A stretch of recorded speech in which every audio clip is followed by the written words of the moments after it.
In our benefit system, there's about £1.5 billion claimed every year by people who aren't entitled to claim that money. Now that's fraud, that is wrong. That money shouldn't be claimed. Once you are in capacity benefit for 12 months or more, you are more likely to die than you are to get a job. There's no light at the end of the tunnel. There's no tomorrows.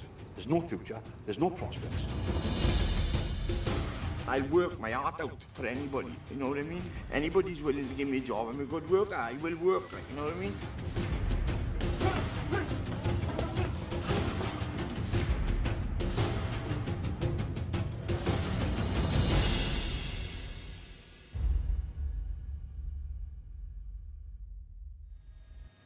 High up in the Welsh valleys lies Merthyr Tydfil, a town built on tough, back-breaking work, with iron and coal ingrained in its soul. Merthyr's famous for a fighting spirit. Several world-class boxers hailed from these streets. But now it's a town in danger of being knocked out. Around a third of the population receive unemployment handouts, with 1 in 6 dependent on incapacity benefits. Drug-related crime is rife. Something has gone seriously wrong. I'm on a journey to find out how plans to slash state handouts will affect a town like Merthyr. The government hopes that a tougher benefits system can save £11 billion in the next 5 years. But what will happen to Britain's most deprived areas when that money runs out? Right through the recent decade of strong growth elsewhere in the UK, this town remains stubbornly dependent on welfare, in particular incapacity benefits. If that was its plight during the boom times, how on earth is it going to cope with the new government's big financial squeeze? Can Merthyr adapt, or will it simply shrivel and die? On first impressions, this place looks like anywhere else in Britain. High street brands, hanging baskets, and neatly mowed lawns, a picture of civic pride. But walk about for a few days and you quickly pick up a stench of decay. Reminders of Merthyr's decline are everywhere. It was once the iron-making capital of the world. In the 1950s, the arrival of an American multinational brought with it fresh hope and thousands of manufacturing jobs. But then, in the late 80s, the ironworks were closed, as were the pits. And this year, the Hoover factory was finally shut, for good. Nowhere is the impact of Merthyr's decline more obvious than the Gurnos estate, where hard work has been replaced by hard drugs and crime. Sean has lived on the Gurnos estate all his life, but he's not worked for 20 years. I'll work my heart out for anybody, you know what I mean? Anybody's willing to give me a job, I'm a good worker, I will work, like, you know what I mean? Half the people living around here are living on a poverty line, you know? They are living right on poverty line, like. Most of us are living on a poverty line. If they don't want to work, they'll say, right, we sign you off the dole, simple as that. But then how are they going to live? What are they going to do then? They're going to turn to crime. It's so easy to point the finger at someone and say, there goes the bad guy, or there goes the wrong guy. A lot of people are missing out on work offers, and there's a lot of people up on the estate. They worry about people claiming incapacity and such things as that. Do you work, Steve? No, actually at the moment I'm on incapacity. Well, around with that because I snapped my neck 3 years ago. The government wants to overhaul the current benefit system, which it says subsidises idleness and fosters fraud instead of rewarding aspiration. The plan is to reassess all incapacity claimants by 2013.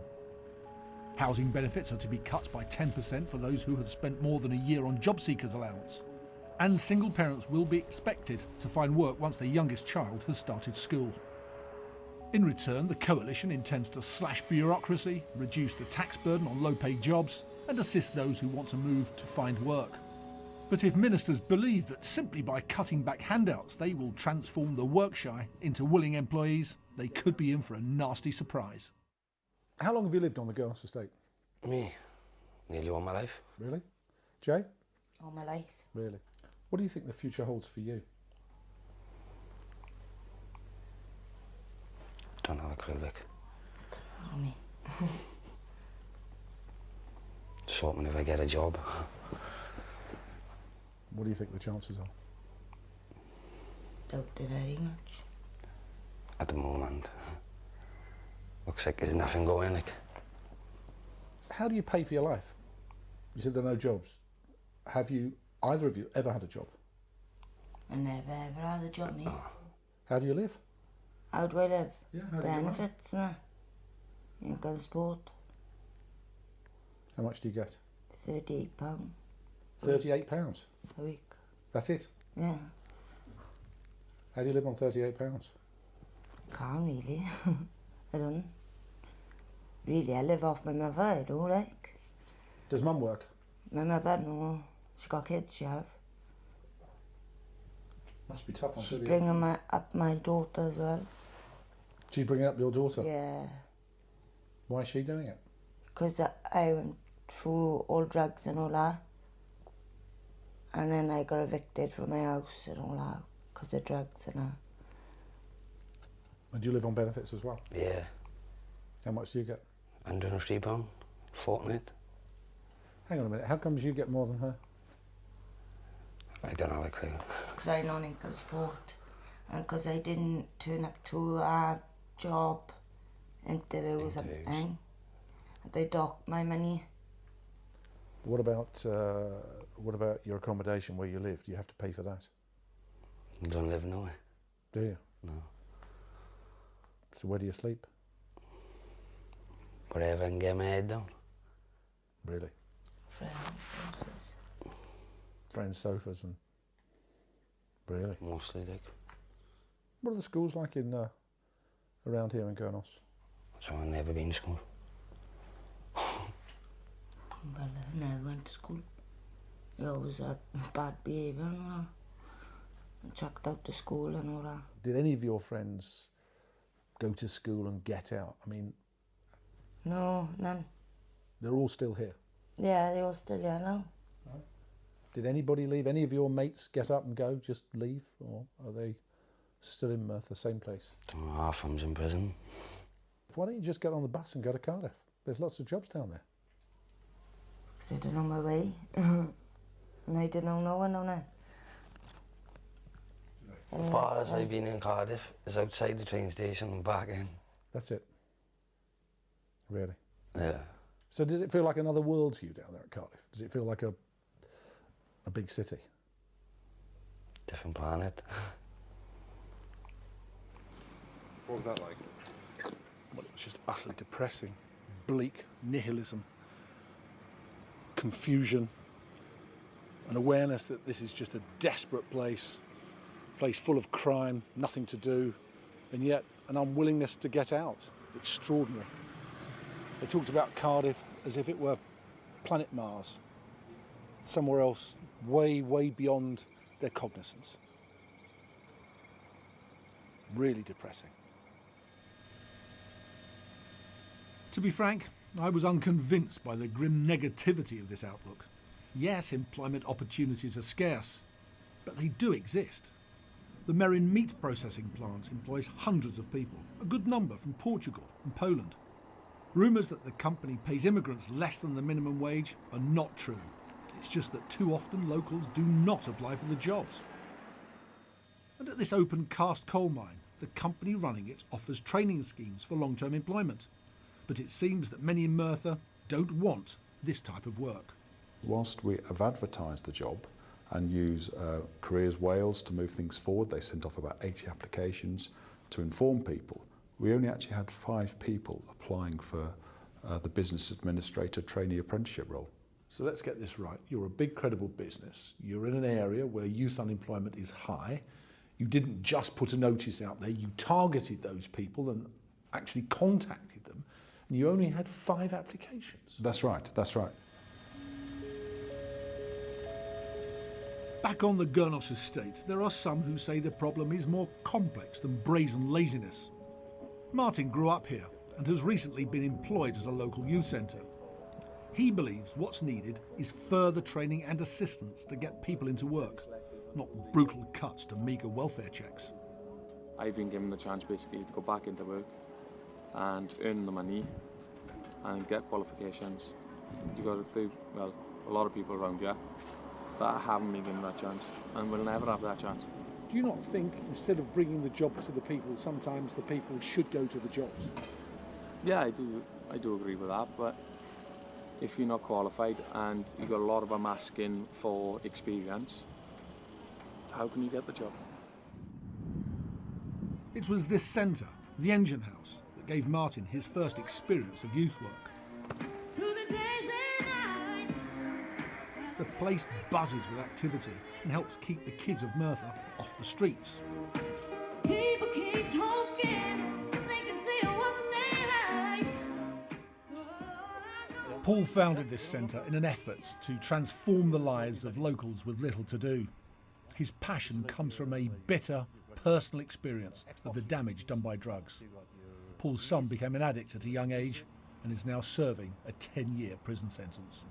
It's terribly destructive, isn't it? How deep is the problem in Merthyr? It's right through Merthyr. It's in every, I wouldn't say it's in every household.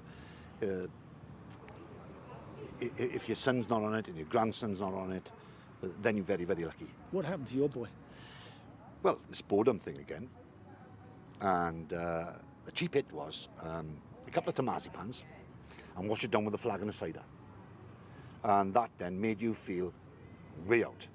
It took away the responsibility of doing anything else. You think of a young person taking drugs, they're on a down because they can't get a job. There's no light at the end of the tunnel. There's no tomorrows.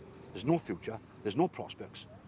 And all of a sudden, somebody comes along and offers you this something that's going to take you out of all of that and make you feel good about yourself. So this is not brain surgery by any means, but what this is a fight back against drugs, against teenage pregnancy, against alcohol, and against all the bad things that would ruin a young person's life, like you'd have my boy. Too late for my boy. Another young person involved at the engine house is Matthew. His employment was funded by the Future Jobs Fund, but with that scheme now cut, the centre can't afford to retain him. He too is about to be out of work, but with the added pressure of a pregnant girlfriend and no home of his own. When you finish up on Friday, the money runs out. Money runs out, yeah. That's it? That's it for me, yeah. What will you do on Monday morning? Get on the phone to the job centre, go down to the job centre, get a number and back on the door for me, like. I'm a qualified bricklayer by trade. Oh, yeah? Yeah, I fancy doing this for a change. And like with the bricklaying jobs in like London, in Birmingham, and like it's just hard for me to travel, like. What for you is the sort of break-even point between being on the dole and going to work? At what point do you say, well, it's just not worth it? I work here for 150 quid a week and that's perfect for me. That would be okay? Yeah, but I just don't want to go back on the dole anymore. Like. I was on the dole for about 2 years before I had this job. And really? Just like you get like remarks, oh, look at him, dole head or whatever, like, and it's just not very nice. I got made homeless, I did about 3 months ago, like. So when the baby's born, where will you live? Don't know. Honestly, don't know. You really do need that job. Yep. Would you consider going down to Cardiff and doing something else? Forget bricklaying. Yeah. I mean, would you just wander around Cardiff and say, look, are there any jobs? Yeah. You would do that. Have you done it? No, I haven't done it, but I would. Well, the difference could hardly be starker. Compared with yesterday and those young people on the Gurnos estate just blighted by bleakness and despair and despondency, this place is offering some hope. It's fighting back against that awful existence in a drug-fueled rut. And you know, the irony is this place is called the Engine House. That's because back in Edwardian times, it was home to a huge industrial engine that powered the iron industry, a very successful industry. And today in Merthyr, that's the problem. There isn't an engine for the local economy, nothing to drive it forward. Nothing that I can see anyway.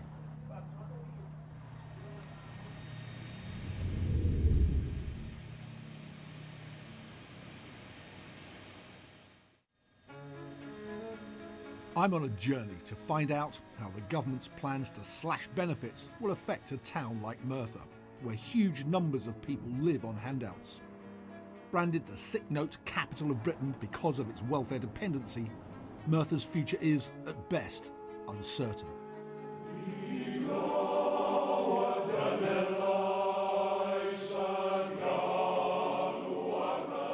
In the Welsh valleys, many still enjoy traditional pastimes.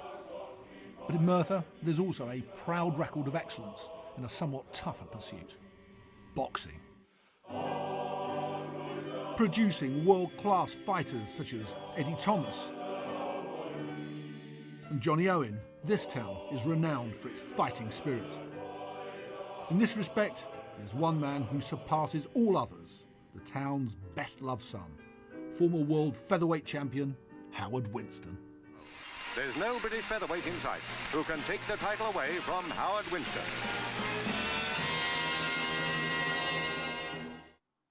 Winston won his world title in 1968 and became a Welsh legend. That was the fight that really got him going, wasn't it, against Terry Spinks? Spinks, yes. I went to meet his widow, Bronwyn, who still lives in Merthyr. Back in those days, in the sort of late 60s and early 70s, what was Merthyr like as a town? Well, how can I say, a lot better than it is now. Really? Oh yes. You could go out and you could go to a dance or just for a drink somewhere and there was no fear. Today, in most towns, you got that fear of the youngsters getting drunk and all this business. There is a drugs problem here. Yeah, yeah. When did that start? Oh, I should imagine around about 10 years ago, where you could see it. Might have been before, but it's coming out into the open now, you know. What do you think Howard would have made of the Merthyr of today? I think he'd be shocked if he seen the youngsters like they are now when you see them in town. He'd be shocked because there was nothing like that when we were their age. Nothing at all. It needs another Howard Winston, doesn't it? Don't you think so? It needs someone who's a hero. Yes. So we're just looking for one, that's all. Trouble is, Howard Winstons are hard to find. So too in Merthyr are successful start-up companies. Yet it seems one local entrepreneur has hit on a winner. Howard Stapleton, who lives and works here, has designed a device that uses high-pitched noise to disperse feral youths from outside shops and off licences. Now it's caught on right across the UK. But he says much more needs to be done if the town is to become a fertile ground for other enterprises. This was a town built on hard work, and yet somehow to the outsider the work ethic seems to have been lost. Is that unfair? No, I don't think it is unfair, but the situation, of course, you get into is that there aren't enough businesses coming into the valleys. And I suppose some of this is through reputation. You know, they look at a place like Merthyr Tydfil as a backwater, which is a great shame. There is a huge amount of skill in places such as Merthyr Tydfil, but unfortunately, you know, there are a lot of bad things said about places like Merthyr. It is a great shame. Social and financial crises are, sadly, not new to Merthyr. The Great Depression of the 1930s hit this town hard. The coal and iron industries all but collapsed. By 1932, about 70% of the male population was unemployed. Plans were even considered to empty Merthyr completely, clearing the slums and sending its people to other towns in South Wales. But the massive demand for iron and steel that was prompted by the Second World War gave Merthyr a new lease of life, providing a much-needed boost to the local economy. The question now is, can Merthyr rise again? And does it have any hope without a radical overhaul of the entire welfare system? Not if the research from Cardiff University is correct. If you live the sort of life that a benefit system will allow you to live, then it's very hard to lift your eyes above that and to be ambitious for yourself or for your children. Statistically, you are more likely to die than you are to get a job once you've been on incapacity benefit for a year. So something happens to people on incapacity benefit. What is it? Well, they become disconnected from the world of work. If you are in a family or a community where there is a long history of not being in work, then reacculturing people to a stage where they think that work is the normal, natural and right thing that they should be doing isn't an easy thing to do. Clearly, changing the system won't be easy. If there's one man who understands the scale of this challenge, it's the local Labour MP. He concedes that a benefit system which doesn't incentivise work needs to be reformed. But he warns the coalition this cannot be achieved on the cheap. You will pay the money. I'll tell them now, you will pay the money, and you'll either pay it constructively and you'll come out with a positive result, or you'll pay the same sort of money in a way that will produce you nothing that's positive and will not resolve your problems. But you'll still spend the money because you'll spend it through policing, health, social dislocation, other things. We went to the open cast mine. They wanted to recruit young people for training, yes. a job for the future, not a dead-end job. They sought out 80 job seekers who were on job seekers allowance and wrote to them. So they found the workers.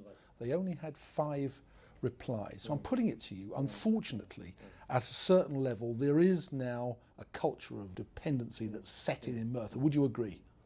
Well, I don't know whether it's laziness and dependency. I think there is a view about work. If you've been in generational unemployment, you don't understand what work is about.